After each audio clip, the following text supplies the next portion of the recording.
السلام علیکم ناظرین، میرا نام ڈاکٹر سید کاشف علی ہے۔ میری اسپیشلائزیشن فیملی میڈیسن ہے۔ آج مجھے جس موضوع پر بات کرنا ہے وہ ہے کہ ماں کو جو دودھ پلانے والی ماں ہوتی ہے اس کی خوراک کے بارے میں ہے۔ ہمارے ہاں ایک یہ تصور پایا جاتا ہے کہ دودھ پلانے والی ماں بہت سی چیزوں کا پرہیز کرے، اور جیسے ہی بچہ پیدا ہوتا ہے ماں کا امتحان شروع ہو جاتا ہے۔ ماں کو مختلف قسم کی غذاؤں سے روکا جاتا ہے، اور بعض اوقات تو اتنا یہ مسئلہ سیریس اختیار کر جاتا ہے کہ گھروں میں ایک تنازع کی کیفیت پیدا ہو جاتی ہے۔ گھروں میں جو بزرگ خواتین ہوتی ہیں وہ اکثر ماں کو روکتی ہوئی نظر آتی ہیں کہ آپ نے فلاں چیز کھانی ہے، فلاں چیز نہیں کھانی۔ اور اگر بائی چانس بچے کو کوئی بیماری ہو جاتی ہے، مثال کے طور پر بچے کو پیٹ درد ہوتا ہے، تو ماں کو مورد الزام ٹھہرایا جاتا ہے کہ چونکہ ماں نے یہ گوبھی کھائی ہے تو بچے کے پیٹ میں درد ہوا ہے۔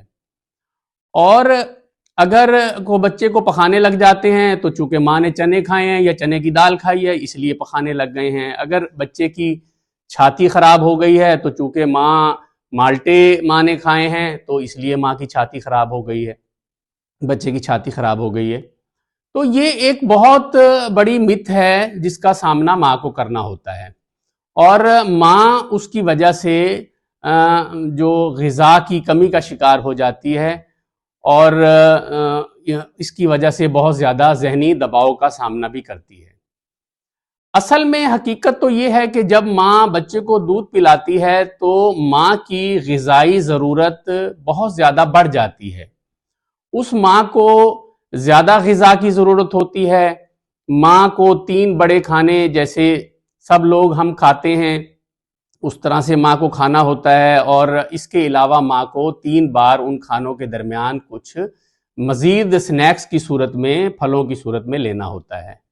ماں کو 4 سے 6 گلاس روزانہ دودھ کی ضرورت ہوتی ہے، اور اسی طرح ماں کی پیاس بھی بڑھ جاتی ہے، اور ماں کو پانی بھی 8 سے 10 گلاس ڈیلی پینے کی ضرورت ہوتی ہے۔ اس دوران ماں کی پروٹین کی طلب بھی بڑھ جاتی ہے، یعنی کہ گھر میں اگر کوئی گوشت کھائے نہ کھائے ماں کو ضرور گوشت دیا جائے۔ پھلوں کی ماں کی روٹین رکھی جائے تاکہ ماں کو مطلوبہ وائٹامنز مل سکیں، ماں کو ڈرائی فروٹ دیے جائیں، اور اسی طرح سے پوری ایک بیلنس ڈائٹ جو کوئی بھی فرد لیتا ہے اس سے بڑھ کر ماں کا خیال رکھا جائے۔ تو اس وہم کا ازالہ ہونا چاہیے۔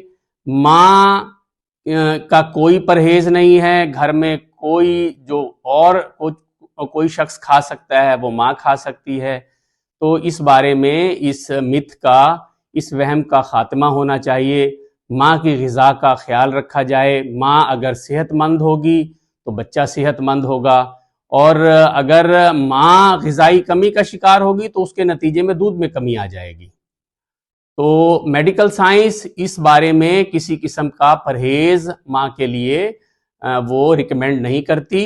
ماں ہر چیز کھا سکتی ہے، اور اگر کوئی احتیاط یہ ہے کہ ماں کا اگر کچھ خیال رکھنا ہے تو وہ یہ ہے کہ ماں تمام فیملی سے زیادہ بہتر کھائے اور ماں کو اچھی خوراک دی جائے۔